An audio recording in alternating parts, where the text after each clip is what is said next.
Cual gentilmente, hermano Roberto, buenos días. Buenos Usted días, mismo ¿cómo puede ser. están mis hermanos? Que Dios les bendiga y les guarde. Y bueno, siempre es un placer, un privilegio y un gusto poder acompañarles. Muchas gracias. Usted mismo puede hacer la oración. Los que puedan nos vamos a poner de rodillas y ahí usted comienza, por favor. Muchas gracias. Claro que sí, vamos a orar, vamos a orar. Querido Dios y Padre Celestial, te agradecemos por un día más de vida, Señor, un día en el que nos das el privilegio de poder honrarte y glorificarte, dedicando nuestros primeros minutos, Señor, a estudiar tu palabra y a ser edificados por ella. Queremos pedirte por medio de la oración, Señor, confiados en el nombre de Jesucristo, que tú puedas darnos tu poder, que tú puedas darnos sabiduría, que tú puedas darnos todo buen don del cielo, para que podamos crecer a la semejanza de nuestro Salvador. Te pido por cada una de las personas que está presente en este culto del día de hoy, que cada una de sus peticiones puedan ser escuchadas en el trono de lo alto y sobre todas las cosas que podamos estar confiados en tu poder para ver grandes milagros en nuestras vidas. Por favor, perdona nuestros pecados, nuestras faltas, todo lo que hemos pensado, hecho o dicho que te ha ofendido, Señor, que ha quebrantado tu ley, incluso sin nosotros tener conocimiento. Te pedimos que tú puedas limpiarnos, que tú puedas ampliar nuestro conocimiento del pecado para evitarlo y sobre todo que nos hagas dependientes de ti para que de esa manera podamos librar la lucha, Señor, en el nombre de Cristo Jesús y no con nuestras fuerzas. Cuídanos y guárdanos, Padre Celestial. Te agradecemos estas cosas en el nombre de Jesús. Amén y amén.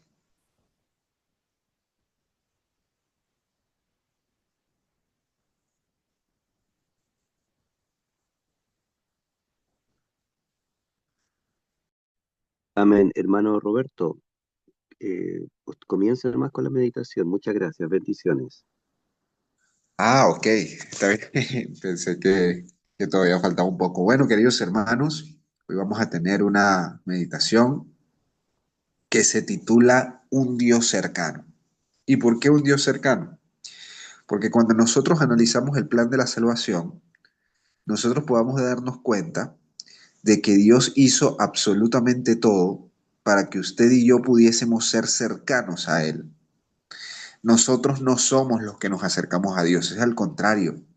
Dios es el que se acerca al hombre a pesar de la separación que lamentablemente obró el pecado. Y para ello, bueno, vamos a leer la palabra de Dios, vamos a iniciar leyendo lo que dice primeramente el libro de Isaías, capítulo 59, versículos 1 y 2. Capítulo 59 de Isaías, versículos 1 y 2, porque aquí vamos a ver precisamente reflejado qué es lo que causó el pecado. Y dice así la palabra de Dios. He aquí que no se ha cortado la mano de Jehová para salvar, ni se ha agravado su oído para oír. Pero atención al versículo 2. Pero vuestras iniquidades han hecho división entre vosotros y vuestro Dios, y vuestros pecados han hecho ocultar de vosotros su rostro para no oír. Vemos entonces, como dice el versículo número 2, que las iniquidades han hecho división entre nosotros y Dios. No está diciendo este versículo que el pecado sea la división en sí. Lo que está diciendo el versículo es que la división es causada por el pecado. Así que nosotros vivimos una realidad ineludible y esa realidad es que lamentablemente nosotros no tenemos la comunión con Dios que Él quería que nosotros tuviésemos, sino que lamentablemente por causa del pecado hemos tenido que vivir una realidad. Sin embargo, Dios no nos ha dejado a nosotros en ese estado sencillamente, porque si fuera por nosotros probablemente nos hubiésemos alejado del todo de Dios. Pero la Biblia es la historia de cómo constantemente Dios se acerca al hombre y sobre todo lo hace en el contexto del plan de la salvación. Ahora, ¿cuál es, digamos, la primera tipología de la Biblia? Además, por supuesto, de profecías como Génesis 3:15, además de, como por supuesto, el hecho de que Dios se acercó al hombre, no más este pecó para interrogarle acerca de lo que había sucedido. ¿Cuál es la primera muestra tipológica, por así decirlo, que tenemos en la Escritura para saber precisamente que Dios quería acercarse al hombre? Vamos a leer Éxodo capítulo 25, versículos 8 y 9. Éxodo capítulo 25, versículos 8 y 9. Miren lo que dice. Y harán un santuario para mí, y habitaré en medio de ellos, conforme a todo lo que yo te muestre, el diseño del tabernáculo y el diseño de todos sus utensilios, así lo haréis. Vemos entonces que en Éxodo capítulo 25, versículos 8 y 9, cuando Dios ordena la construcción de un tabernáculo, lo hace con una función específica. ¿Y cuál es esa función específica? Dice el versículo 8, y habitaré en medio de ellos. Dios quería habitar en medio de su pueblo. Pero ahora vamos a Éxodo capítulo 29, versículo 41 y 42, para que confirmemos que lo que quería Dios era tener comunión con su pueblo. Y más allá de la comunión que se logra a través de la oración, Dios quería tener incluso comunión física, porque la presencia de Dios se manifestaba en el tabernáculo. Así que vamos a leer Éxodo capítulo 29, avanzamos unos capítulos hacia adelante. Éxodo capítulo 29, versículos 41 y 42. Atención a lo que dice la palabra. Y ofrecerás el otro cordero a la caída de la tarde, haciendo conforme a la ofrenda de la mañana y conforme a su libación en olor grato. Ofrenda encendida a Jehová. Y miren lo que dice el 42.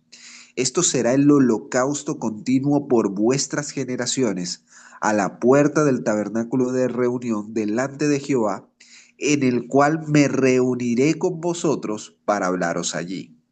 Así que la intención expresa del Señor en tiempos de Israel era precisamente crear un mecanismo por el cual Él se pudiera acercar al pueblo y pudiera hablar directamente con él. Según lo que leímos en Isaías, ¿verdad? La iniquidad, el pecado, termina causando división.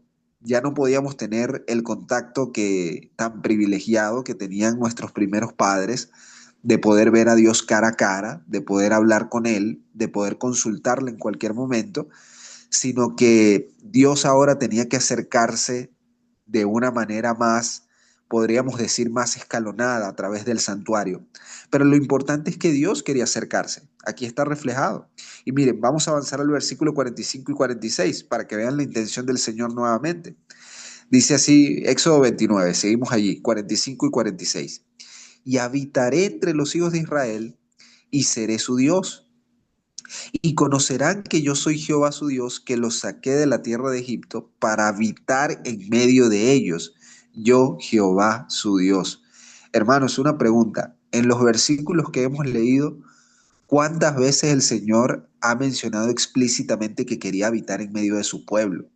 Es decir, no podemos tener dudas de que la intención de Dios era tener una comunión con su pueblo a partir o, o así, a partir de los elementos del santuario, para que ellos también comprendieran, aunque sea principiadamente, pudieran comprender los elementos del plan de la salvación, porque ese era el propósito del santuario, que pudieran comprender, no que se le ofreciera sacrificios a Dios como se le ofrecen sacrificios a dioses paganos para mitigar su ira, sino para que comprendieran cuál era el proceso de expulsión del pecado del campamento y por comparación también pudieran anticipar la obra del Mesías prometido. Y miren lo que dice, por ejemplo, Levítico capítulo 26, versículos 11 y 12. Esta es otra sencilla confirmación de que Dios lo que quería era tener comunión con su pueblo. Levítico 26, versículos 11 y 12. Y pondré mi morada en medio de vosotros, y mi alma no os abominará. Y dice el versículo 12, y andaré entre vosotros, y yo seré vuestro Dios, y vosotros seréis mi pueblo. Miren, hay algo curiosísimo en la terminología que se usa para el santuario, por lo menos en el hebreo original del Antiguo Testamento. Y es que la misma palabra corbán, que es la palabra hebrea que se emplea para los sacrificios, es decir, cuando usted lee sacrificio en la Biblia, en nuestras Biblias de idioma español, la palabra muy probablemente es la palabra corbán. Bueno, esa palabra tiene como raíz otra palabra que es la palabra karof, y esa palabra significa acercar.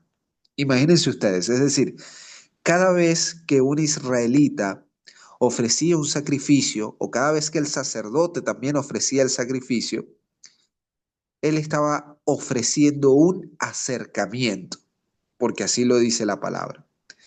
Así que el propósito del santuario era establecer un medio por el que el hombre pudiera acercarse a Dios. Y por tal motivo también se le denominó como la tienda del encuentro.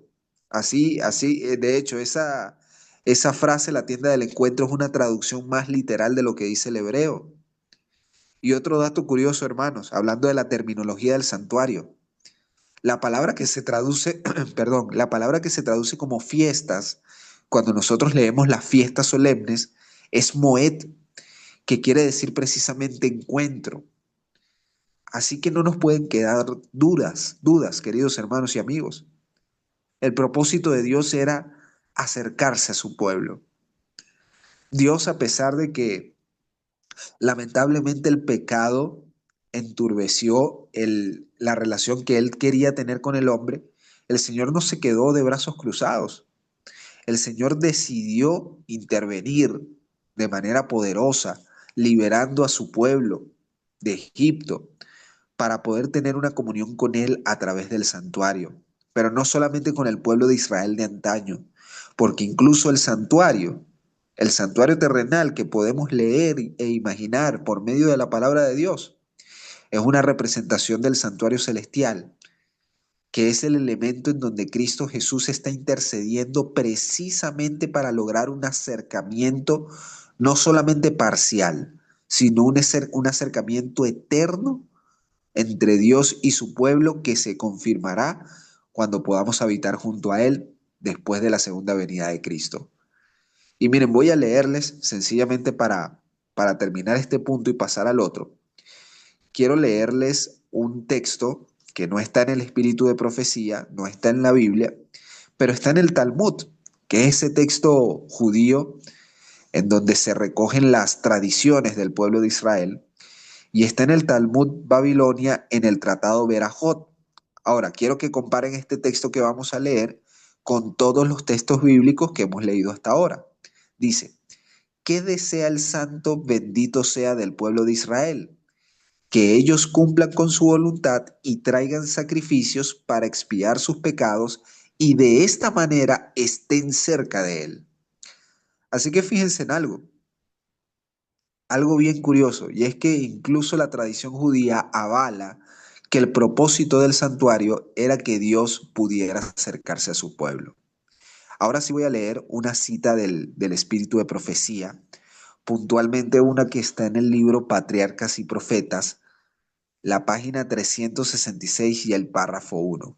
Miren esto tan maravilloso.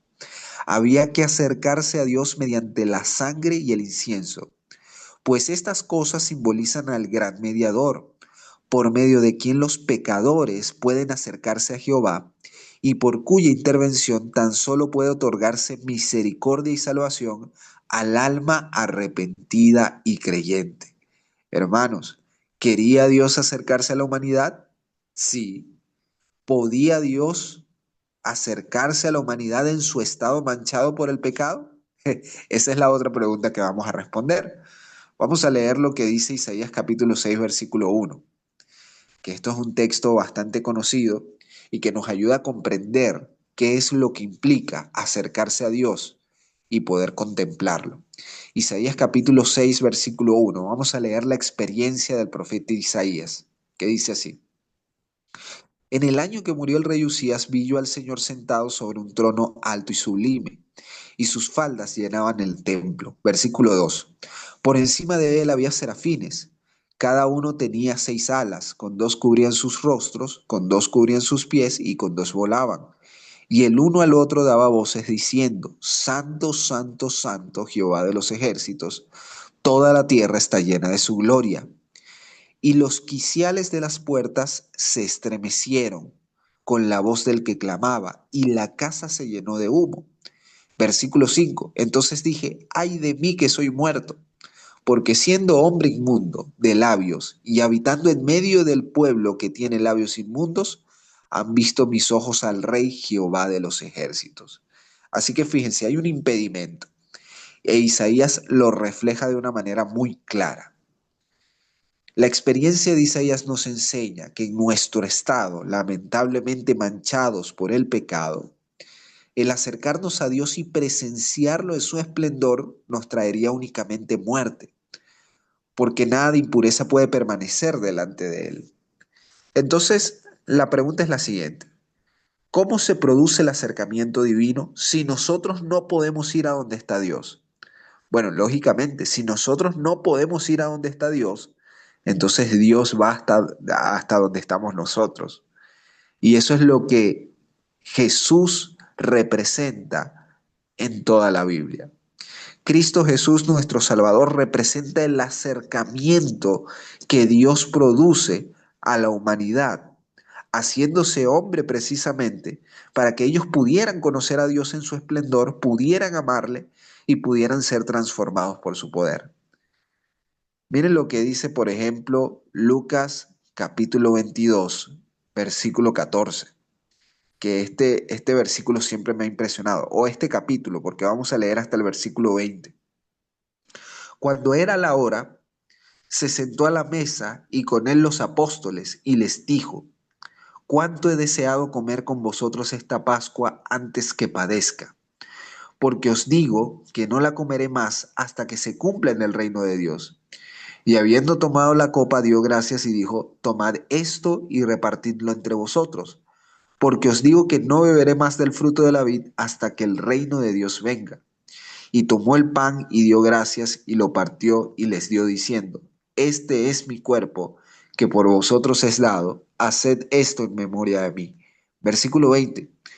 De igual manera, después que hubo cenado, tomó la copa diciendo, esta es la copa, esta copa es el nuevo pacto en mi sangre que por vosotros se derrama. Y vemos entonces, queridos hermanos, que al entregar Jesús su cuerpo, al entregar su sangre, produce el acercamiento, tal como la cita que nosotros habíamos leído de Patriarcas y Profetas, que el acercamiento a Dios se libraba por medio de la sangre. Esto no era sino una representación de la sangre derramada por el Cordero de Dios que produce el verdadero acercamiento. ¿Usted piensa que quizás el hombre, por el mero acto de ofrecer un animal y de derramar su sangre, podía acercarse a Dios? No.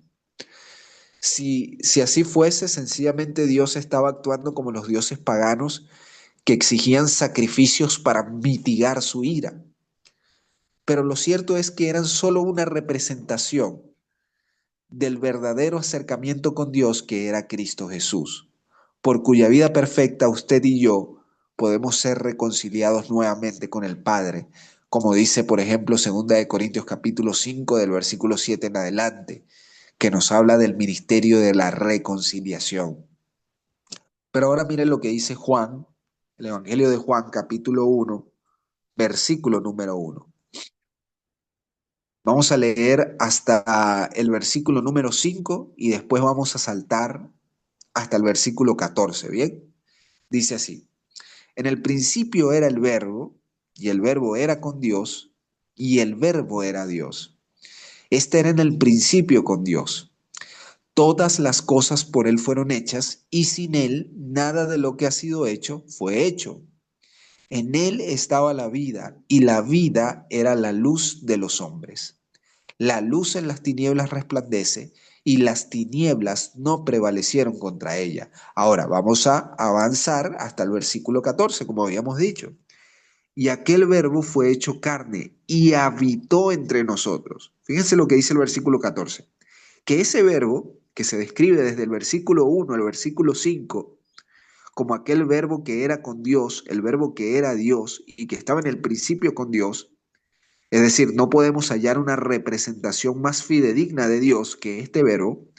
Ese verbo fue hecho carne y habitó entre nosotros. Miren, y esa palabra habitó en el idioma griego original del Nuevo Testamento es la palabra griega eskenó, que significa montar una tienda. Imagínese usted, es como si dijera, y aquel verbo fue hecho carne y tabernaculó entre nosotros. Así que Cristo es el verdadero tabernáculo.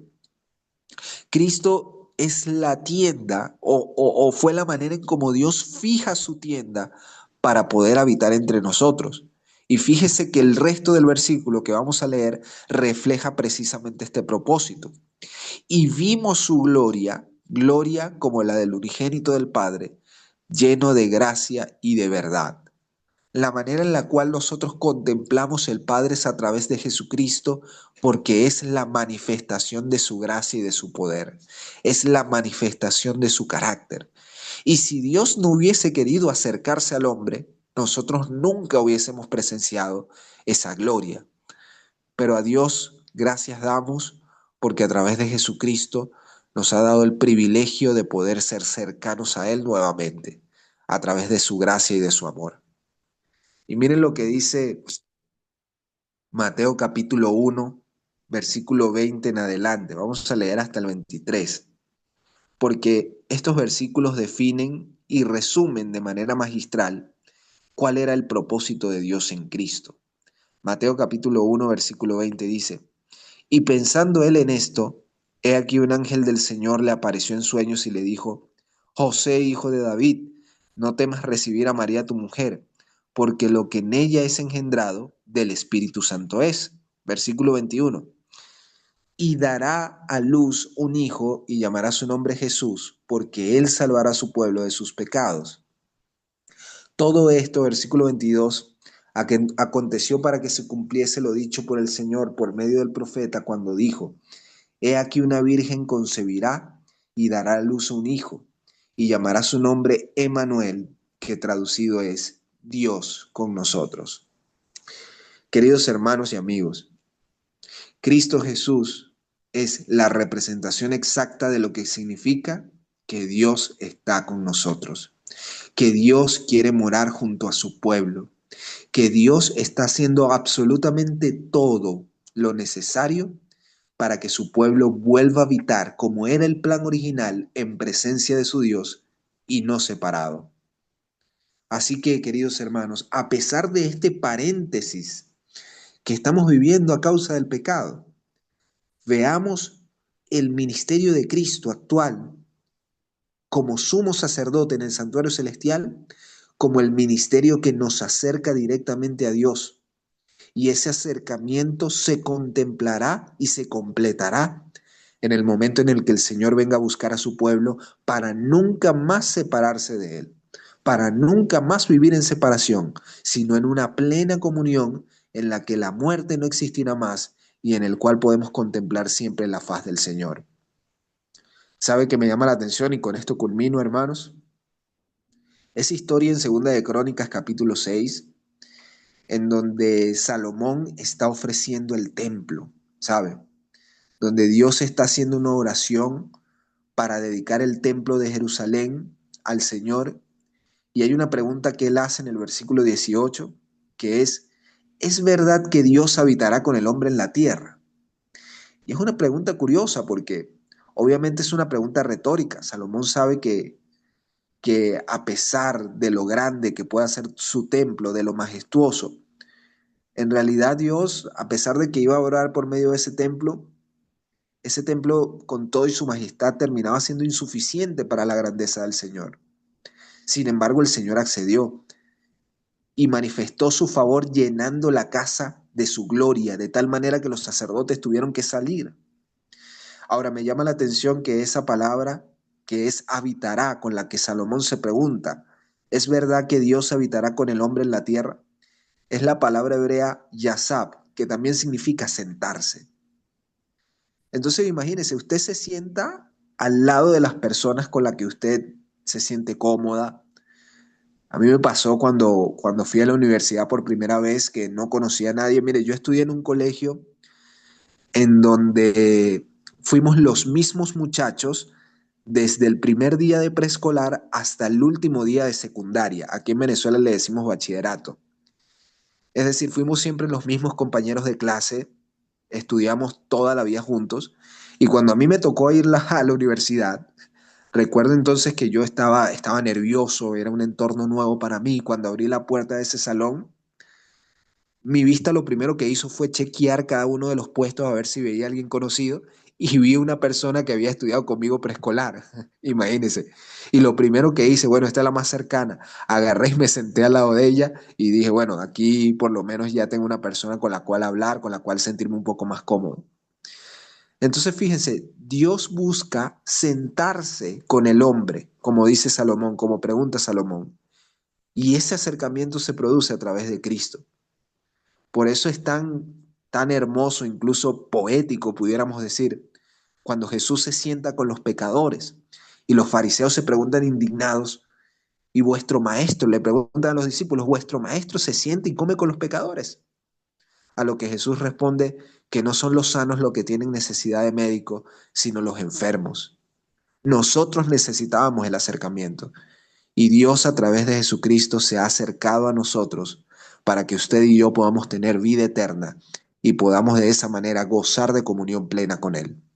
La buena noticia, queridos amigos y queridos hermanos, es que incluso esa comunión, a pesar de que limitada, la podemos experimentar hoy en día con esta naturaleza.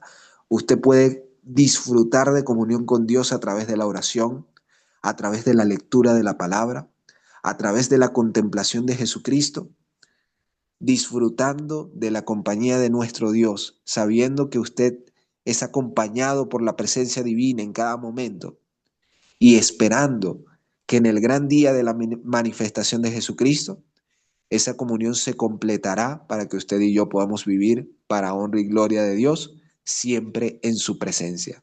No con temor como Isaías, sino con la certeza de que en Cristo Jesús ahora somos redimidos y habitaremos para siempre con Él. Vamos a tener entonces, haciendo honor al deseo de acercarnos a Dios, vamos a tener una palabra de oración, así que les voy a pedir que nos pongamos de rodillas y vamos a orar a nuestro Dios. Padre celestial y Padre eterno, te pedimos en el nombre de Jesucristo, Señor, nombre bueno, que tú puedas darnos el privilegio de saber que por medio de él tú te has acercado a tu pueblo, Señor. Tú te has acercado a la humanidad no solamente para salvarla, para redimirla, sino para que tenga la plena certeza de que en el nombre de Jesús podemos seguir teniendo una comunión contigo, Señor, a través de la oración, a través de la contemplación de tu palabra. Y queremos pedirte ahora que inicie este día, Señor, que tú nos puedas mantener ese pensamiento todo el día, Padre Celestial. Que sin importar los problemas que podamos enfrentar el día de hoy, tú puedas recordarnos que tu deseo siempre es estar cerca de nosotros, ayudarnos, consolarnos, fortalecernos y sobre todas las cosas que tú puedas darnos el poder para honra y gloria tuya de vencer la tentación sabiendo que tú estás con nosotros. Cristo es el gran Emanuel, Señor. Es Dios con nosotros. Y queremos pedirte en su nombre, Señor, sabiendo que intercede por nosotros en el santuario celestial, que nos purifique perdonando nuestros pecados, llevándonos al arrepentimiento y haciéndonos saber, Padre, que por medio de él el ser humano recibe poder y potestad, Señor, para de esa manera guardar la ley de Dios, guardar la manifestación de tu carácter con gozo, con placer y como una expresión propia de la naturaleza regenerada en Cristo Jesús. Padre Celestial, te agradecemos cada una de tus bondades en esta mañana, sabiendo que no merecemos ninguna, pero tú eres bueno, Señor, y por medio de tu poder nos has dado ese privilegio. Gracias, Padre Celestial, por cada una de tus bondades. Te agradecemos estas cosas en el nombre santísimo y sagrado de tu Hijo amado, Cristo Jesús. Amén y amén. Muchas gracias, mis hermanos, y que Dios les bendiga grandemente.